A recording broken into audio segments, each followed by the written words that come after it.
Welcome guys, welcome to EduHome Tax once again. So today we'll talk about some capital gain tax exemption and we will cover section 54 of the Income Tax Act 1961. This section simply says कि अगर आप एक individual या HUF है और आप अगर कोई रेसिडेंशियल हाउस प्रॉपर्टी को बेचते हैं या ट्रांसफर करते हैं एंड उसके बाद में आप नया रेसिडेंशियल हाउस परचेज या कंस्ट्रक्शन करवा लेते हैं इंडिया में, देन आपको कैपिटल गेन का एग्जेम्पशन मिल जाएगा, आपको कैपिटल गेन टैक्स से एग्जेम्पशन मिल जाएगा। जो रेसिडेंशियल हाउस प्रॉपर्टी है that should be a long term residential house property in the sense कि आपने वो प्रॉपर्टी को 24 महीने होल्ड किया है, उसके बाद में बेचा है, ठीक है, 24 मंथ्स के बाद में। और ये residential house property business property नहीं होनी चाहिए अदर देन बिजनेस प्रॉपर्टी। तो अगर आपने रेसिडेंशियल हाउस प्रॉपर्टी बेचा है और अगर आपने 1 साल पहले बेचने के या 2 साल के बाद नया घर खरीद लिया है या फिर 3 साल के अंदर नया रेसिडेंशियल हाउस कंस्ट्रक्ट करवा लिया है इंडिया में, तो आपको कैपिटल गेन का एग्जेम्पशन मिलेगा।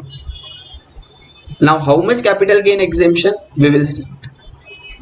कैपिटल गेन एग्जेम्पशन सेज कि अगर आपके नए हाउस का cost is more than your capital gain, ठीक है, then you don't have to pay any tax, entire capital gain will be exempted. But अगर नए घर का cost is less than capital gain, then the balance amount of capital gain will be taxable. We can understand by way of an example कि suppose sale value is 1 crore and index cost is 60 lakhs. So you have earned a capital gain of 40 lakhs जिस पे ideally 20% का tax बनना चाहिए 40 lakhs पे। But suppose आपने एक नया हाउस खरीद लिया है सेक्शन 54 के अंदर जिसका कॉस्ट है 50 lakhs, तो 40 lakhs का बेनिफिट है और आपने घर खरीदा है 50 lakhs में, तो entire 40 lakhs will be exempted, आपको कोई भी टैक्स नहीं देना पड़ेगा। और सेकेंड ऑप्शन इज कि आपने नया घर खरीदा है बट उसका कॉस्ट है 30 lakhs, तो बैलेंस 10 lakhs जो है 40 माइनस 40 कैपिटल गेन माइनस 30 का कॉस्ट, जो बैलेंस 10 lakh है उस पर आपको 20% टैक्स देना होगा। I hope this is clear. Moving next. Now there is an option कि आप 2 रेसिडेंशियल हाउस भी खरीद सकते हैं, मतलब कि अगर आपका कैपिटल गेन जो हुआ है वो 2 करोड़ से कम है तो आप इंडिया में 2 रेसिडेंशियल हाउस परचेज या कंस्ट्रक्ट करवा सकते हैं। ये ऑप्शन रिसेंटली अमेंडमेंट आया है, बट ये ऑप्शन आपको सिर्फ एक बार मिलेगा, once in a life time, बाद में आपको ये ऑप्शन अवेलेबल नहीं है। So 2 residential house can be purchase, condition is 2 crore से ज्यादा का कैपिटल गेन नहीं होना चाहिए। Moving next. Now we all know कि हमें टैक्स उस साल में देना पड़ता है जिस साल हम कैपिटल एसेट ट्रांसफर करते हैं, ठीक है, बट परचेज और कंस्ट्रक्शन के लिए तो 2 साल और 3 साल का टाइम है हमारे पास, तो हम उस साल में कैसे एग्जेम्पशन लेंगे? तो एग्जेम्पशन लेने का पॉइंट ऐसा है कि आप कैपिटल गेन अकाउंट स्कीम में अमाउंट डिपॉजिट करा सकते हैं। सो पब्लिक सेक्टर बैंक्स में ये ऑप्शंस अवेलेबल है। Okay, so before return filing का ड्यू डेट होता है 31 जुलाई for individual and HUF।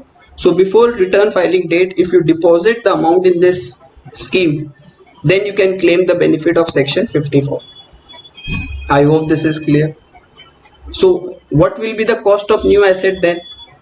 Cost of new asset will be amount utilized plus amount deposit. Say suppose 10 lakh you have invested already for construction and balance 30 lakhs जो है वो आपने capital gain account scheme में deposit करा दिया, तो total जो amount है जितना यूटिलाइज हुआ और जितना डिपॉजिट कराया है वो मिला के आपका नया कॉस्ट का नए घर का कॉस्ट माना जाएगा।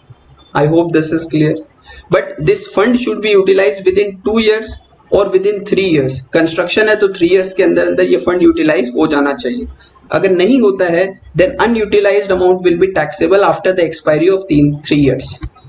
अमाउंट नॉट यूटिलाइज टाइमली, तो अनयूटिलाइज्ड अमाउंट 3 साल के बाद में आपको उस पर 20% का टैक्स देना पड़ जाएगा, तो यूटिलाइज कराना जरूरी है timely. Now there is one condition कि जो आप नया रेसिडेंशियल हाउस प्रॉपर्टी आपने जो खरीदा है उसको आप 3 साल तक बेच नहीं कर सकते। There is a lock in period of 3 years, you can not transfer for 3 years। Okay, अगर आप ट्रांसफर करते हैं तो indirectly capital gain will be taxable. Indirectly capital gain कैसे टैक्सेबल होगा कि cost will be reduced, cost of that asset will be reduced by the amount of capital gain exempted earlier.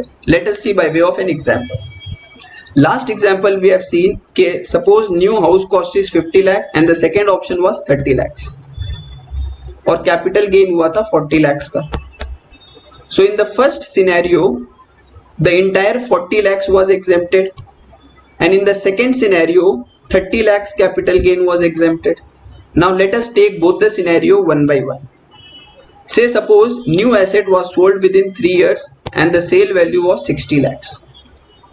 Okay, now first scenario, cost is 50 lakhs, 50 lakh का नया asset का cost था, उसको कम कर देंगे कितना से, जो कैपिटल गेन एग्जेम्प्ट किया गया था 40 लाख से, तो 50 माइनस 40 10 lakhs, तो बैलेंस 50 lakhs पे आपको 20% का टैक्स देना होगा. I hope this is clear.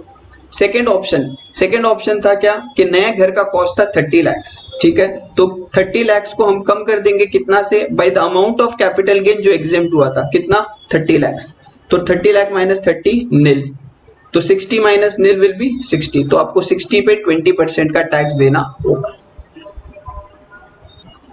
I hope this is clear. Thank you.